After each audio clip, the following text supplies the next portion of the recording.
Welcome to Silicon Valley Asian Business Talk.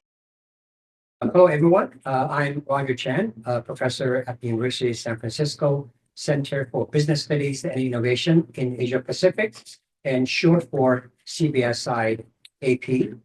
Today, first, we want to thank the Facebook House for hosting this event. This is a very, very special venue for us to do this interview. And we also want to thank you, Raj, for coming to our interview program. And would you please briefly introduce yourself before we start the conversation? Yeah, thanks, Roger, for having me. It's a pleasure to be here. So I'll give a quick introduction about myself. I'm originally born in Toronto, Canada. I grew up around the world in different countries, Abu Dhabi and UK. Parents originally came from India. And I went to Waterloo undergrad, did engineering and economics there. In my last year, Waterloo is where I came up with the idea for the company that eventually became Lyft, and started working with my co-founders there, Logan, John, and other folks. I also got into this program in the US. It's a PhD MBA program at MIT, very unique program. Only 4 people in the world were accepted into it. So I felt, it was a great opportunity. It was a full ride at MIT. I started my program there at MIT, but I realized it was nothing compared to the thrill of startup. So I dropped out, and began working, on my entrepreneurial career. And this was in 2008, the absolute bottom of the stock market, the biggest part of the recession in the fall. Everyone thought I was absolutely crazy, but I was ready to be hopeless. I was ready to do whatever I needed to do to make this, make startups work. And it turned out to be a great time to start a company. And so that's how it started. I started another company called Presto, which became the market leader for AI and automation in the restaurant space, working with big restaurant chains like Applebee's and Chili's, Denny's, Red Lobster, Del Taco, and Jack in the Box, those types of big And you eventually went for a public, I went public in 2022. And I left shortly thereafter, and since then I've started 2 new companies. One is called Lima, which is a mission-driven organization I've started with my wife to help skilled immigrants come to the U.S. We help skilled immigrants with every part of their journey to get visas and green cards, because the immigration system in the U.S. is a nightmare, and I know this as an immigrant myself, and having a lot of immigrants working for me. And then I also started another company, which is back to my tech roots. It's called Tribe. It's the next generation group chat platform. It's what I think is going to be next after WhatsApp, after WeChat, after all these legacy platforms, which are over 10 years old at this point. And so we're trying to reinvent group chat and really focusing on building closer communities online on your phone. So yeah, that's what I'm doing right now. I also have a podcast called Founders in Arms, and I do this with the CEO and founder of Mercury, Imad Akut. We talk to different founders every week. We've had some great people on. We had Aaron Levy last week from Box. We had Paul English from Kayak. A lot of great people coming on the podcast, and something I enjoy doing to contribute back to the community. Thank you very much. Learn people skills and customers to scale up business. Now let's talk about scaling, scaling up, which is growing into sizable business, right? So obviously you had several experience with Lyft, Presto. Maybe could you say a few things about your experience, how to kind of manage go-to-market strategy to scale up business, and also the lessons in going through this journey? So how to manage the go-to-market strategy? Yeah, go-to-market strategy as well as kind of scaling up your business. Yes. So it's a very complex challenge as a founder to learn how to scale up in terms of you have to learn management skills, right? Mm. You have to become a great recruiter. You have to find good executives. You have to hold those executives accountable.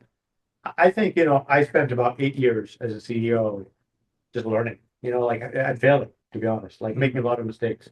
What kind of mistakes do you think you would like to share? A whole bunch of management mistakes. I would say, there's always the typical ones, you can hire the wrong people, so you don't have the right radar, but also managing people poorly.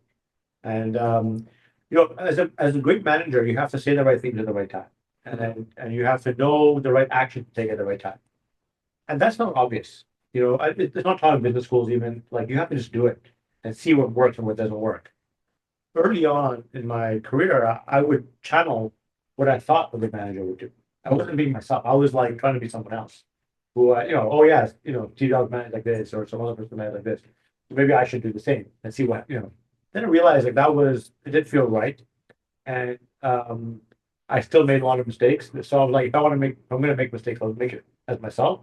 And, because ultimately, I realize I'm not a jerk. I don't want to be like, pretend to be a jerk, right?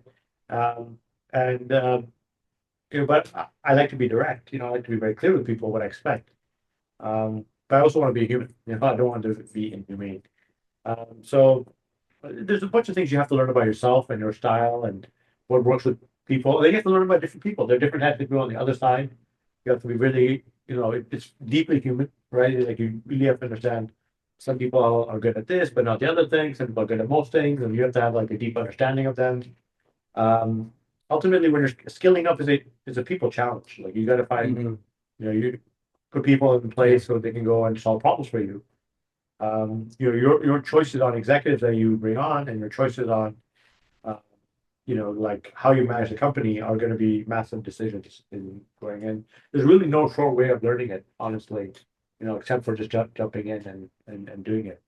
Uh, but the good news is after 8 to 10 years, you can figure it out. So, But that's very interesting, actually. Kind of you equate the scaling, partially with the people issue, which I think can make a lot of sense because in the scaling phase, you are kind of relying on other people. Mhm. And also, I like your point about to be authentic, be yourself, rather than just try to mimic other so-called hero managers, which are not very real. Yeah.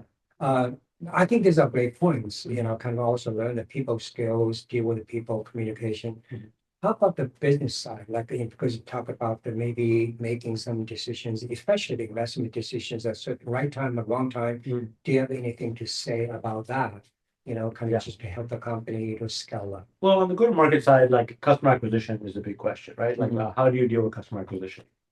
And over time, you get to learn about different types of customers. You have consumers, you have small businesses, you have enterprises, Yeah. right? And different buying behaviors, different buying cycles. When do people write checks for your product? In B2C, like, there's companies out there which only make money, optionally. Basically, like, consumers decide to buy the upgraded package or something like that, right? In enterprise, you can sign, we signed an 8-year contract for, 50 plus million, it was total of well over 100 million in revenue. Mhm. You can do that in one shot, but it takes you like an 18-month sales cycle. A very long cycle, Yeah, yes. so it's so different, right? And I think probably the main advice I can give you is like really understand your segment and like how they make decisions, what kind of budgets they have. One problem that founders have sometimes is they go after um, companies with the wrong budgetary profile to their product. What do you mean? So like if a company has low margins and doesn't have big budgets to make expenditures, don't go after them with a high price product. Oh, I see. Yeah, but if a company has big budgets and a lot of expenditure, don't go after them with like a cost plus product. Go after them with a product that meets the budget of the company you're selling to. So, like as a founder, you really have to deeply understand your customers' like profile. And that's something I didn't realize. As an engineer, you're really thinking about like inventing technology and building the right product to solve a specific solution. But I didn't really think about the customer, like the makeup and how they make decisions and what their budgets are like and how they allocate money to decisions. Like that was a big learning for me. Maybe also the decision process, the decision maker, even the politics, sometimes Totally. need to be the case. Totally, yeah. I got good at all that stuff. Like selling to enterprise, you wouldn't expect like this, MIT engineer to be like an enterprise sales guy, but like I learned that part of it, right? So now I don't want to do it again. But like so, it's something that I learned the hard way, and I think all founders can learn, about their customer, but they have to push themselves to think critically about that piece of it, and don't ignore, don't minimize it. Like think extremely deeply about it. Extremely deep. Yeah, as deeply as you think about your product. Like most founders know everything about their product, right? Mm. But they don't know everything about it. And they don't really think deeply about when the customer wakes up in the morning, what breakfast do they eat? Oh, it's a very, very nuanced. Very deeply, like as deeply as you could possibly think about it. Like where do they live? What lifestyle do they have? What are their career aspirations? Like every single thing you should know about your customer, right? And if you don't really understand that, then every single you can't make the right decisions. And that's another reason why VCs, I think, are just like, have no hope, like they can't understand at all that level of detail. So again, the resolution is just very, very low. That's a great point. Yeah. And also the other thing relating to scaling up is many times you see companies when they kind of enter a certain segment and they're doing well, but in order to scale up, we're going to continue to grow, they enter a new segment.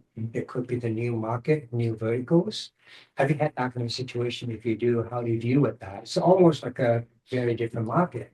Yeah. But in order to grow, you have to do that. So Yeah, I'm always a big proponent of that. Having multiple second acts, third acts in a company.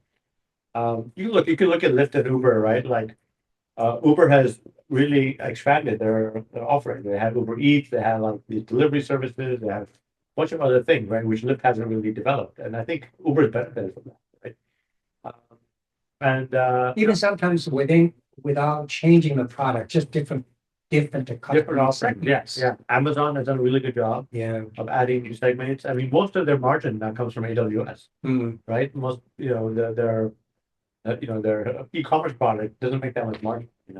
Most of the valuation is based on the AWS. So, you have to keep inventing, as founders, and that's the fun advantage that founders have as CEOs later on in the company's evolution is that they don't stop inventing. That's why I always bet on founders. It's not like, yeah.